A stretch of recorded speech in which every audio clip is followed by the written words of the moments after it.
நண்பர்களே வணக்கம். ஒரு நாள் 11th ஸ்டாண்டர்டில்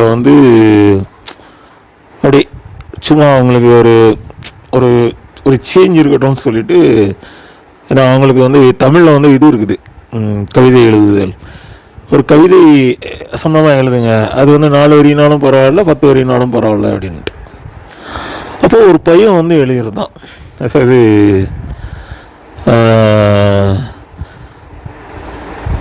புத்தனாகி போனேன், சித்தனாகி போனேன்,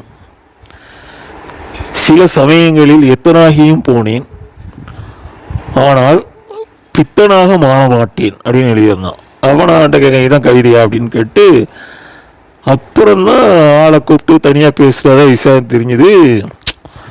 அவங்களுடைய அண்டை ரொம்ப ஒரு மாதிரி டிப்ரெஷன், எதையுமே எடுத்துக்காம ரூமுக்குள்ளே அடைஞ்சி திருக்கி காலேஜ் படிக்கிறான்.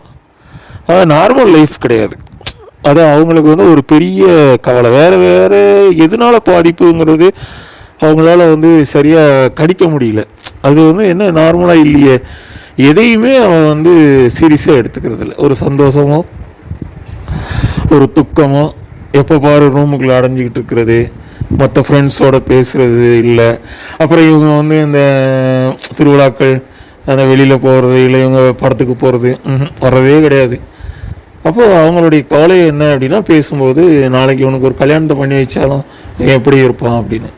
அப்போ நான் அவங்ககிட்ட சொன்னேன். சொல்லும்போதே அவனுக்கு ஒரு மாதிரி ரொம்ப ஒரு மாதிரி, அந்த பையனுக்கு அவங்க அண்ணனை நினச்சி ஒரு மாதிரி அழுக வந்துட்டு. ஏன்னா வீட்டுக்காரன், ஆனால் அவன் எங்கள் ஸ்கூலில் படிக்கலை, அவன் வேறு ஸ்கூலில் படித்து காலேஜுக்கு போயிருக்கான்.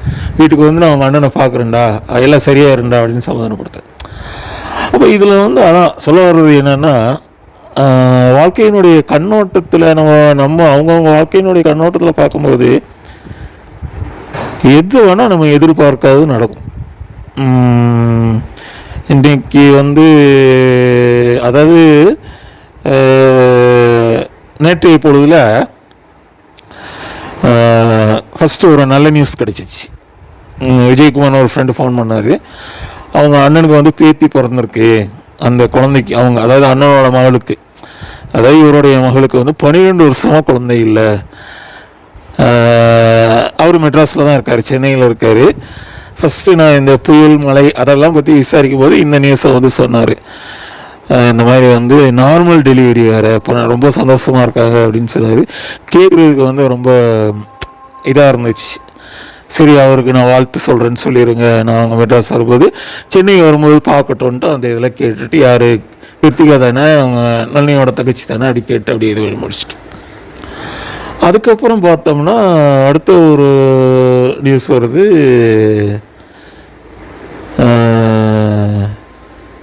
அன்றைக்கி என்னோடய ஃப்ரெண்டு ஜேம்ஸுங்கிறவர் அதாவது நேற்று திடீர்னு ஹார்ட் அட்டாக்கில் இறந்துட்டார். 2 நாள் முன்னாடி தான் அவர்கிட்ட அதாவது எப்படின்னா, என்ன டைப்புனா, எல்லாரையும் கிண்டல் அடித்து, அதாவது உள்ள அந்த டெய்லர் கடையிலையோ இல்லை எங்கே வேணால் பார்த்தோம்னா அந்த இடத்துல ஒரு 4 பேர் நின்று எப்படி வேணால் ஜோக் அடித்து சிரிச்சிட்டு இருப்பார். பயங்கரமாக யாரையும் நக்கல் பண்ணிடுவார். ரொம்ப ஜாலி பர்சன், நினச்சே பார்க்க முடியாது. திடீர்னுட்டு 4 மணிக்கு ஒரு அட்டாக் வந்திருக்கு. அதில் ஆள் திடீர்னு இறந்துட்டார்.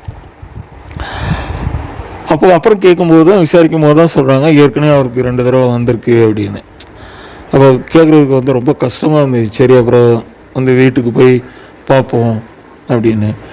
அப்புறம் இன்னொரு நிகழ்ச்சி ஒரு தெரிஞ்சவங்களுடைய அவங்க பையன் எதிர்பாராத விதமாக ஒரு இதில் சம்பவத்தில் மாட்டிக்கிட்டு உள்ளே போயிட்டான். அவனுக்கு ஜெயிலில் பெயில் கிடைக்கல. அதில் என்ன அப்படின்னா, நாசுக்கா அந்த ஓனர் அந்த பையனை மாட்டி விட்டுட்டு இவர் தப்பிச்சிட்டார். இவனை மட்டும் இல்லை, ஒரு 10 பையங்களை சேர்த்து மாட்டி விட்டுட்டு ஓனர் அழகாக காயை நகர்த்திட்டு போயிட்டார். அப்போது அதுலேயும் நான் சமாதானம் சொன்னேன், இந்த கேஸ் நிற்காது. ஏன்னா இந்த பையன் தனிப்பட்ட முறையில் இன்வால்வ் ஆகலை. அவர் வெளியே எடுத்துருவார். இனிமேல் அவர்கிட்ட நீங்கள் வேலை பார்க்க வேண்டாம், கொஞ்சம் கவனமாக இருக்க சொல்லுங்கள். அதானே நம்ம செய்ய முடியும். ஆறுதல் அதானே நம்ம செய்ய முடியும்.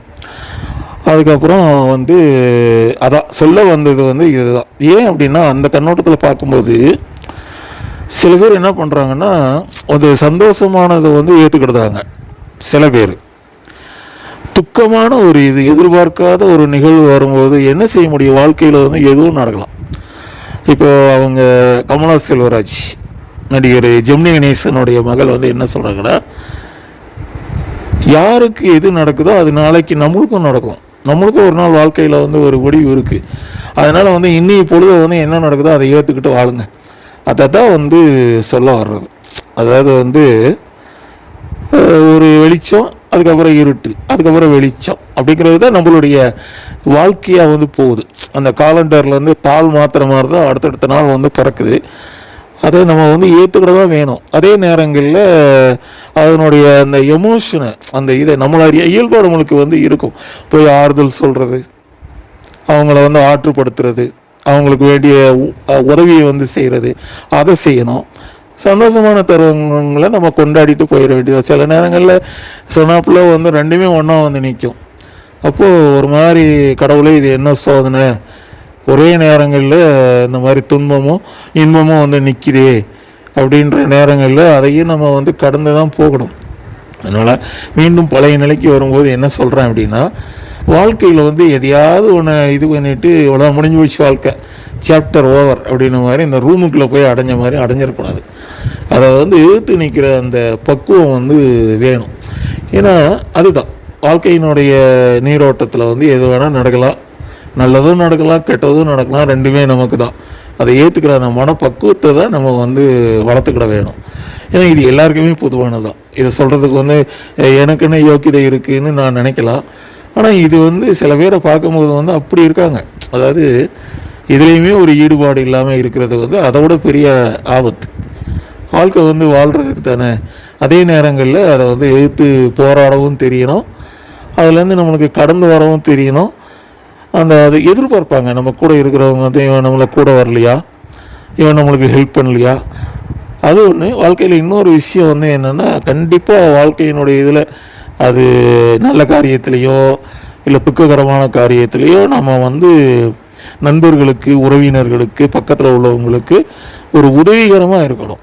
இப்போ அற்புதமான ஒரு வார்த்தையை வந்து ஒரு அறிஞர் வந்து சொல்கிறார். என்ன சொல்கிறாருன்னா, அதை நம்ம வாழ்க்கையில் முக்கியமாக கடைபிடிக்கணும். கருணைங்கிறது வந்து கண் தெரியாதவங்களுடைய பார்வை. அதே மாதிரி கருணைங்கிறது வந்து பேச முடியாதவங்களுடைய மொழி.